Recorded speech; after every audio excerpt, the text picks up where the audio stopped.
क्या आप जानते हैं गणेश जी को एक दंता क्यों कहा जाता है और यदि हाँ तो वो कैसे बने एक दंत।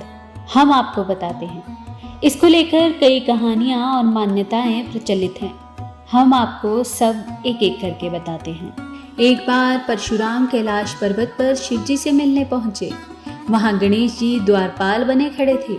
उन्होंने परशुराम को रोक दिया। काफी अनुरोध के बाद भी गणेश जी नहीं माने।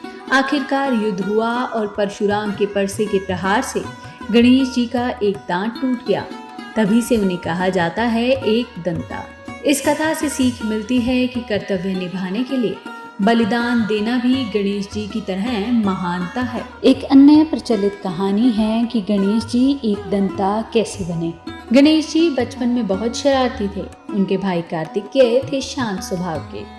गणेश जी बार बार उन्हें छेड़ते और परेशान करते। एक दिन कार्तिकेय गुस्से में आकर गणेश जी पर प्रहार कर बैठे।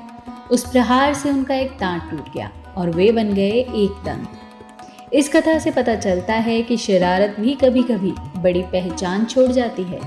जय श्री गणेश। एक अन्य प्रचलित कहानी है कि गणेश जी एक दंता कैसे बने। महर्षि वेदव्यास महाभारत रच रहे थे। गणेश जी ने वचन दिया वो बिना रुके लिखेंगे, लेकिन जब कलम टूट गई तो उन्होंने अपना एक दांत तोड़ लिया और उसी को कलम बना लिया। इस तरह वे बने एक दंत। यह कथा बताती है कि सच्ची लगन के सामने कोई बाधा रुक नहीं सकती। जय श्री गणेश। क्या आप जानते हैं गणेश जी को एक दंता क्यों कहा जाता है और यदि हाँ तो वो कैसे बने एक दंत।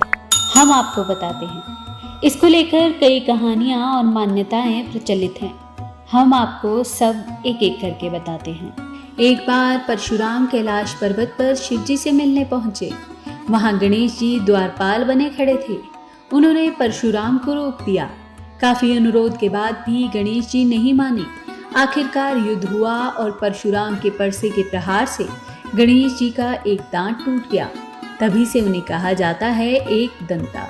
इस कथा से सीख मिलती है कि कर्तव्य निभाने के लिए बलिदान देना भी गणेश जी की तरह महानता है। एक अन्य प्रचलित कहानी है कि गणेश जी एक दंता कैसे बने। गणेश जी बचपन में बहुत शरारती थे। उनके भाई कार्तिकेय थे शांत स्वभाव के। गणेश जी बार बार उन्हें छेड़ते और परेशान करते। एक दिन कार्तिकेय गुस्से में आकर गणेश जी पर प्रहार कर बैठे। उस प्रहार से उनका एक दांत टूट गया और वे बन गए एक दंत। इस कथा से पता चलता है कि शरारत भी कभी कभी बड़ी पहचान छोड़ जाती है। जय श्री गणेश। एक अन्य प्रचलित कहानी है कि गणेश जी एक दंता कैसे बने। महर्षि वेदव्यास महाभारत रच रहे थे। गणेश जी ने वचन दिया वो बिना रुके लिखेंगे, लेकिन जब कलम टूट गई तो उन्होंने अपना एक दांत तोड़ लिया और उसी को कलम बना लिया। इस तरह वे बने एक दंत। यह कथा बताती है कि सच्ची लगन के सामने कोई बाधा रुक नहीं सकती। जय श्री गणेश। क्या आप जानते हैं गणेश जी को एक दंता क्यों कहा जाता है और यदि हाँ तो वो कैसे बने एक दंत। हम आपको बताते हैं। इसको लेकर कई कहानियाँ और मान्यताएं प्रचलित हैं। हम आपको सब एक एक करके बताते हैं। एक बार परशुराम कैलाश पर्वत पर शिव जी से मिलने पहुंचे। वहां गणेश जी द्वारपाल बने खड़े थे। उन्होंने परशुराम को रोक दिया।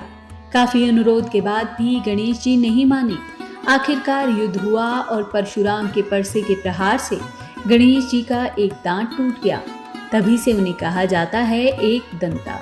इस कथा से सीख मिलती है कि कर्तव्य निभाने के लिए बलिदान देना भी गणेश जी की तरह महानता है। एक अन्य प्रचलित कहानी है कि गणेश जी एक दंता कैसे बने।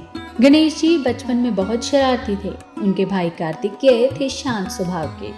गणेश जी बार बार उन्हें छेड़ते और परेशान करते। एक दिन कार्तिकेय गुस्से में आकर गणेश जी पर प्रहार कर बैठे। उस प्रहार से उनका एक दांत टूट गया और वे बन गए एक दंत। इस कथा से पता चलता है कि शरारत भी कभी कभी बड़ी पहचान छोड़ जाती है। जय श्री गणेश। एक अन्य प्रचलित कहानी है कि गणेश जी एक दंता कैसे बने। महर्षि वेदव्यास महाभारत रच रहे थे। गणेश जी ने वचन दिया वो बिना रुके लिखेंगे, लेकिन जब कलम टूट गई तो उन्होंने अपना एक दांत तोड़ लिया और उसी को कलम बना लिया। इस तरह वे बने एक दंत। यह कथा बताती है कि सच्ची लगन के सामने कोई बाधा रुक नहीं सकती। जय श्री गणेश।